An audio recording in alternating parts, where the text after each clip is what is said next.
karena sampai saat ini masih diberinya kita kesehatan sehingga kita dapat berkumpul untuk melakukan belajar sebagaimana mestinya.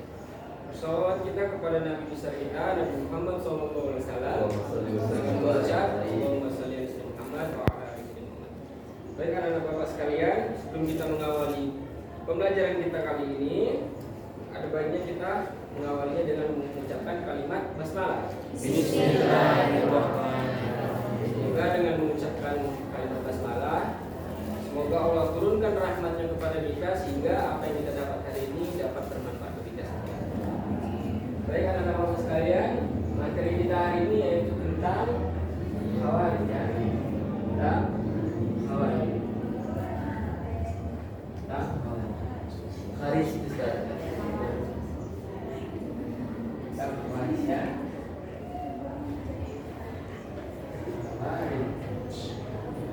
Jadi anak bapak sekalian, setelah Rasulullah SAW wafat, disitulah muncul beberapa macam pemahaman dari berbagai macam sekte ya, dari berbagai macam sekte.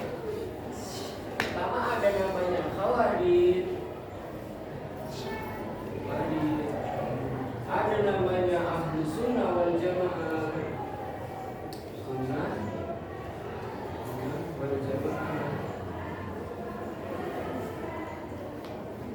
Ada namanya Mu'tazilah.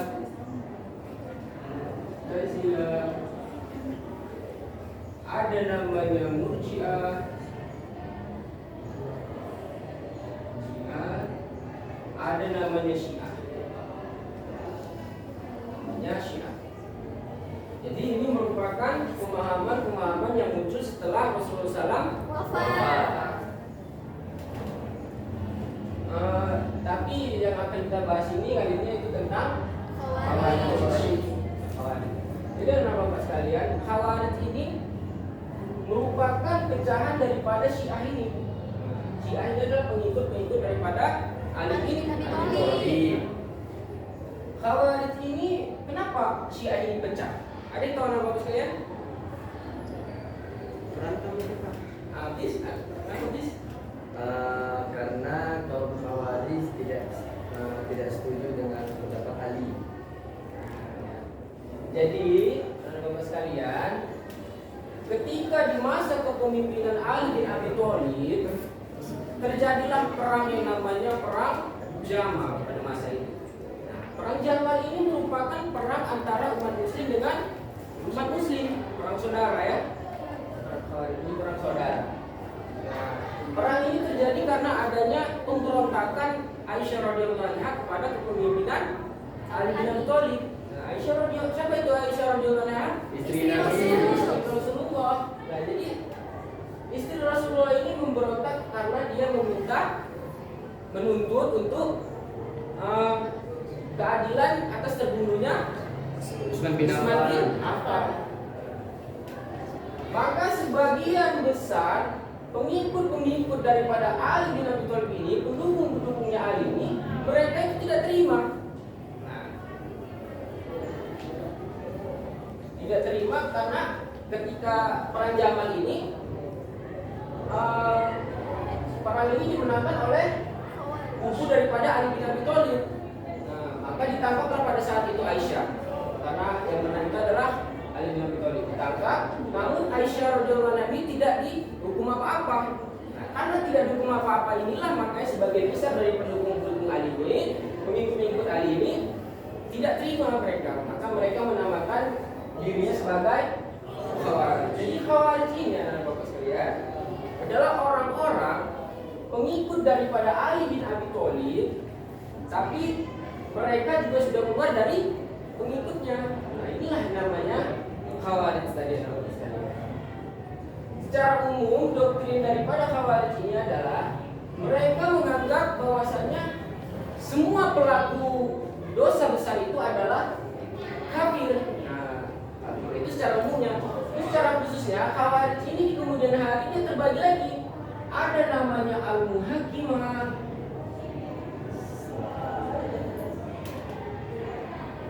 ada namanya Al-Azraqiyah,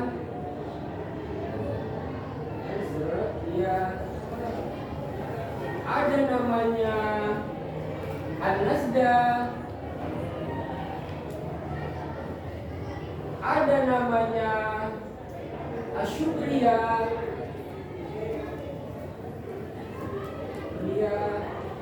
ada namanya Al-Ibadiyah.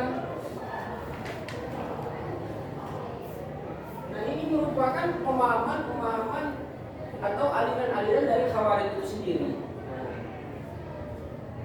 Yang akan kita bahas itu pemahaman dari yang ada ini, dari pecahan yang ada ini. Nah, Al-Muhakimah ini mereka menganggap bahwasannya setiap orang yang melakukan dosa besar itu adalah kafir. Nah, inilah Al-Muhakimah ini tadi. Sedangkan Al-Azraqiyah ini, dia ini menganggap bahwasannya siapa yang tidak ikut dengan kami, siapa yang tidak masuk ke dalam kelompok kami, kelompok Al-Azraqiyah, kelompok kafir, maka kafir. Nah, ini Al-Azraqiyah. Sedangkan An-Nazda ini, dia ini menganggap seorang muslim yang melakukan dosa, dia itu tidak dapat dikatakan sebagai kafir. Akan tetapi ketika seorang muslim itu melakukan dosa itu berulang kali melakukan dosa itu, maka disitulah mereka dikatakan kafir. An-Nazda tadi. Kemudian apa namanya ini? Asyukriyah ini dia membagi kepada dua dosa besar. Nah, ada yang dihukum di dunia dan ada yang dihukum di akhirat. Nah, jadi ketika seseorang melakukan dosa, kemudian dia dihukum di dunia, ya walaupun dia tetap dihukum juga di akhirat, mereka itu tidak bisa dikatakan sebagai kafir, tidak dia dikatakan sebagai kafir. Tapi sedangkan ketika mereka melakukan dosa, kemudian di dunia dia tidak dihukum apa-apa, tapi di akhirat lah dia dihukum apa-apa itu, maka mereka itu termasuk kelompok orang-orang kafir. Ada yang tahu apa contohnya yang dosa yang dia dihukum di dunia dan di akhirat juga dihukum? Ada yang tahu anak sekalian? Zina.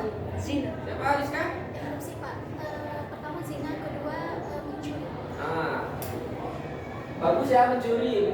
Orang yang melakukan dosa mencuri itu kena kisos kan? Iya, Ya, Pak. apa hukumannya? Potong tangan. Tangan. Maka mereka ini dihukum di dunia, tidak dihukum di akhirat juga dihukum ya.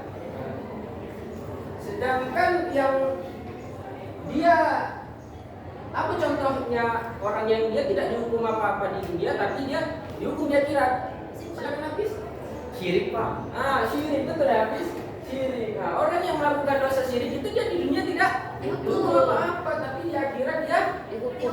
Maka ini dikatakan kafir menurut Pemahaman Asy'ariyah. Iya. Kemudian berikutnya Al-Ibadiyah ini dia juga mengelompokkan dua orang kafir. Jadi orang kafir yang pertama itu namanya kafir nikmah. Yang kedua namanya kafir milah. Nah, apa itu kafir nikmah? Ketika seseorang melakukan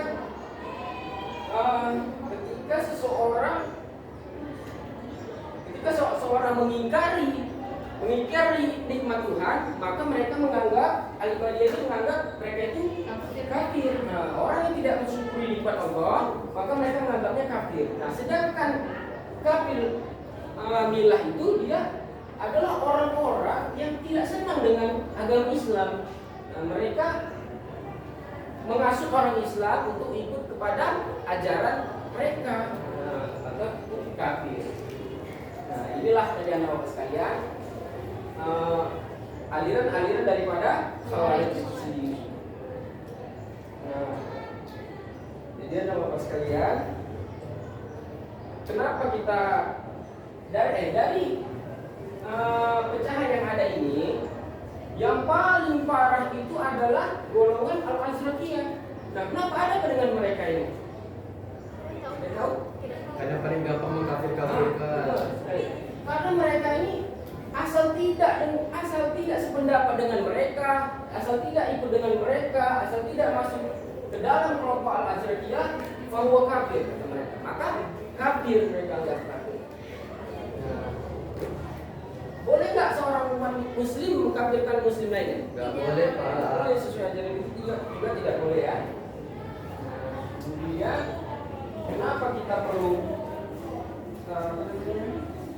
maka timbullah pertanyaan, kira-kira anak-anak bapak sekalian ada nggak yang tahu pemahaman seperti ini ada nggak kira-kira di Indonesia? Habis begini tetangganya Khawarij, ya kan? Atau teman sekelasnya Khawarij. Jadi anak bapak sekalian, sejauh yang bapak tahu dari berbagai macam media seperti internet, YouTube, Facebook dan lain sebagainya, banyak oknum-oknum yang dari kata-katanya, dari segi kata-katanya dia itu mudah mengkafirkan orang lain. Ya kan? Asal tidak sependapat dengan mereka, mereka katakan kafir. Asal tidak sejalan dengan mereka, mereka katakan sesat. Mungkin ada ya. Jadi Bapak sekalian, kenapa kita perlu memahami aliran-aliran seperti ini? Bapak mengharapkan setelah kalian mengetahui aliran-aliran daripada Khawarij ini, kalian bisa membedakan mana yang baik dan mana yang masih terus berpegang teguh kepada Al-Quran dan Hadis, dan mana yang sudah menyimpang dari ajaran Al-Quran dan Hadis. Inilah tadi sedikit tentang Khawarij tadi. Sebelum Bapak akhiri, Bapak mau membuat kelompok. Nanti saya tugaskan kepada ketua kelasnya. Siapa ketua kelasnya? Hafiz ya? Marsha Pak. Marsha. Iya. Marsha Pak Hafiz nih. Marsha Pak, Hafiz Hakim. Nah, Marsha nanti Marsha buat 5 kelompok. Nah, 5 kelompok ini nanti akan mempresentasikan tentang ini, tentang yang 5 ini ya. Itu di pertemuan berikutnya.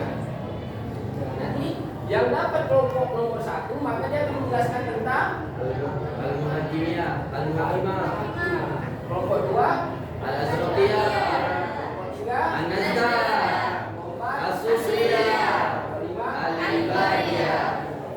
Jadi mungkin kita cukupkan saja materi kita hari ini. Semoga dapat bermanfaat bagi kita semua. Saya akhiri wabillahi taufiq wal hidayah. Wassalamualaikum warahmatullahi wabarakatuh.